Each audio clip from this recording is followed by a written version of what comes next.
Now the XUV500 has been a blockbuster success for Mahindra. This brawny SUV's trump card has been its value for money equation. But now there is the Renault Duster, which is also playing the value for money card. But even though these two SUVs aren't squarely aimed at each other, many of you have written into us asking us which one of these two should play the starring role in your garage. Well, to figure that out, we've got these two macho machines together, and now let's see how the plot unfolds.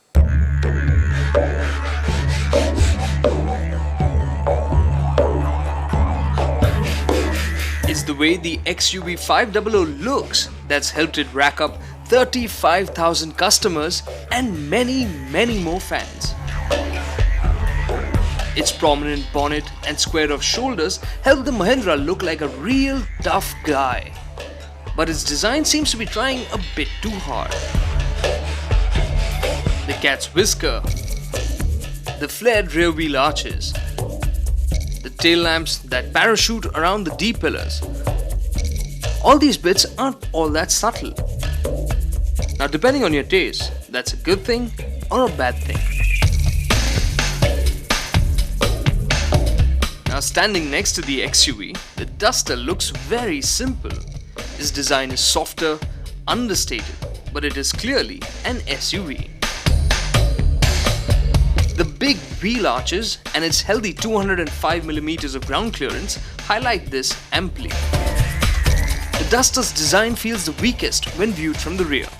Its curved tailgate and blistered stop lamps look a bit uninspired. Also, the Duster feels a size smaller than the XUV, which it is. It is 30 cm shorter, 7 cm narrower and 10 cm lower. On the upside, this will make it easier to find parking spots for the Duster. Overall though, this Renault looks hardy, purposeful, and its no-frills air has an appeal of its own. Now let's see which one of these two has the punch to scorch our roads. The Duster packs Renault's versatile 1.5-litre K9K diesel motor. This engine develops 109 bhp and 25.3 kilograms of torque, which is then channelized through a 6-speed gearbox to the front wheels. The Mahindra has a size advantage even in the engine department. Its 2.2-litre M-Hawk motor develops a solid 140 bhp of power and 32.6 kilograms of torque. And this extra punch is available lower down in the rev range. Now, thanks to the bigger engine, the XUV has more responsiveness under the 1500 RPM mark. And if you're traveling with a full load of passengers and luggage, then the extra horsepower will be handy too. When you put your foot down, the XUV feels like it has more reserves on tap. But don't write off the Duster just yet. Yes, the Duster has the smaller engine, it has lesser bhp. But it's also 470 kilos lighter, so when you talk about performance, that really does show. The Duster's power-to-weight ratio of 82.9 bhp per ton is much better than the XUV's 78.4 bhp per ton. So, in the run from standstill to 60 km an hour, the XUV trails the Duster by 0.8 of a second. At 100 km an hour, the gap is half a second.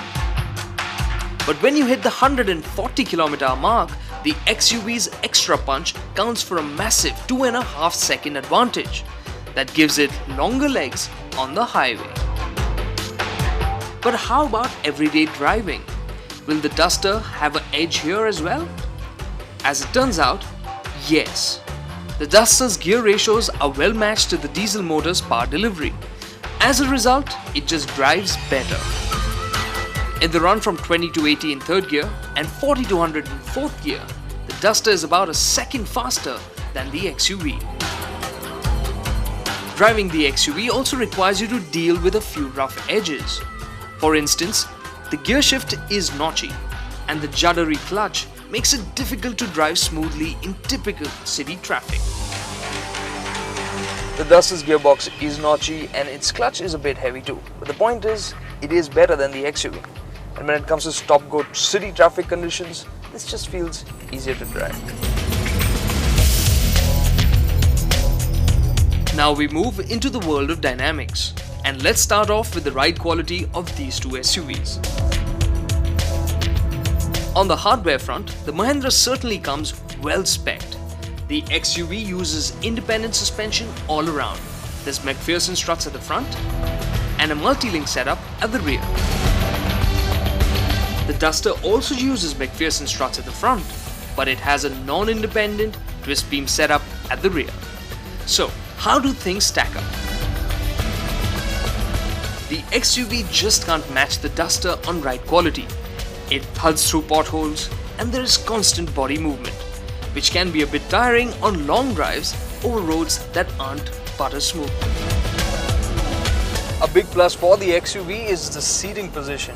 When you're here in the driver's seat, you're seated high up and you get a nice commanding view of the road ahead. But just the commanding view isn't enough. The suspension doesn't deliver even when you start pushing the XUV hard. Chuck it into a corner and the Mahindra will dive straight into understeer. The tires giving up grip way too early. When you brake hard, there is a lot of weight transfer and the steering doesn't feel very predictable. Now, how does the Renault fare on the dynamic front? Now, the Renault may not feel particularly fun to drive, but it is the better machine. It just feels more predictable, it feels better balanced, and it's the one that's got more grip. Body movement is well controlled. The steering feels better, and for most people what will really make a difference is that it just feels easier to steer out on the highway. And when it comes to fuel efficiency, the Duster's smaller motor, despite its better overall performance, sips less fuel than the XUV.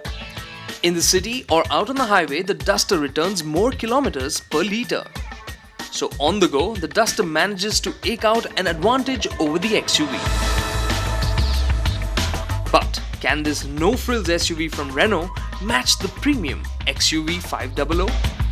Well, it isn't going to be easy because Mahindra has really equipped the XUV with a ton of goodies. Although we were driving the top-of-the-line W8 variant of the XUV, it is the W6 variant that matches the top-end Duster RXZ price and is a closer match for features as well. But even then, the W6 variant's feature list is very healthy. The Mahindra offers a monochrome center display, climate control air conditioning, rain sensing wipers, light sensing headlamps and parking sensors. So it's easy to get bowled over by the XUV500's feature set and its design. When you look closer, you'll realize the build quality isn't all that great, the plastics used don't feel particularly sturdy, and the design of the finishes of the plastics, certainly there's just way too many and enough to put you off. The plastics on the center console, like the forward or the Scrabble tile-like buttons for the music system, feel cheap. That's not to say that the Duster will blow you away either. Now the Duster isn't going to impress you with its dashboard design, which, although a bit stylized, is simple and not all that impressive. And the materials aren't the soft touch variety either, these are hard-wearing plastics. But at the end of the day, it's a simple SUV and it feels tough and well built. But it does have a few idiosyncrasies. If you want to access the controls for the ORVMs, that's hidden here under the handbrake. So you actually have to kind of pick it up, adjust things and then drop it back down. It's a little awkward to get to otherwise. And the controls for the music system and the telephone is here on a stalk behind the steering wheel, so for the most time you won't be able to see it. So you just have to guess and learn your way through it, and then when you get used to it, you'll be fluent with it. On the safety front, the Duster's RXZ variant matches the W6 on safety features with ABS, EBD and dual airbags. Now, when it comes to space, the Duster and the XUV have good space in the front row of seats. But when you move into the middle row, there are some differences. The XUV dishes out a lot of legroom in the middle bench, and the leather seats look striking. The Duster in comparison looks plain, and its knee room isn't as impressive either.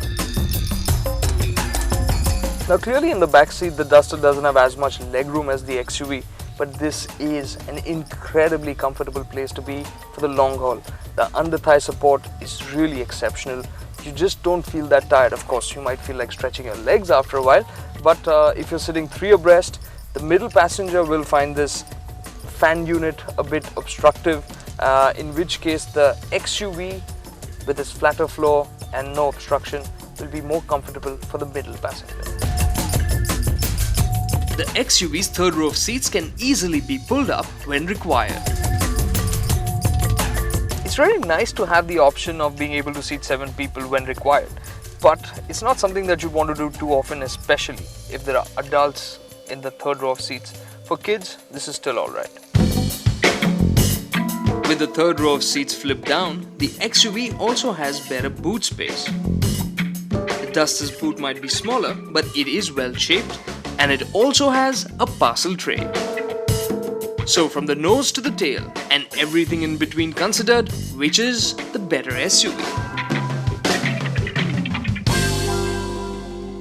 Since so many of you have been comparing these two SUVs, it's safe to assume that the third row of seats isn't all that important to you. In which case, we do have a clear winner. The XUV500 has the better spec engine. It has the better spec suspension, it has a great feature list, and it's definitely designed to excite. But it doesn't come together to deliver on that promise in the way it drives or how it feels.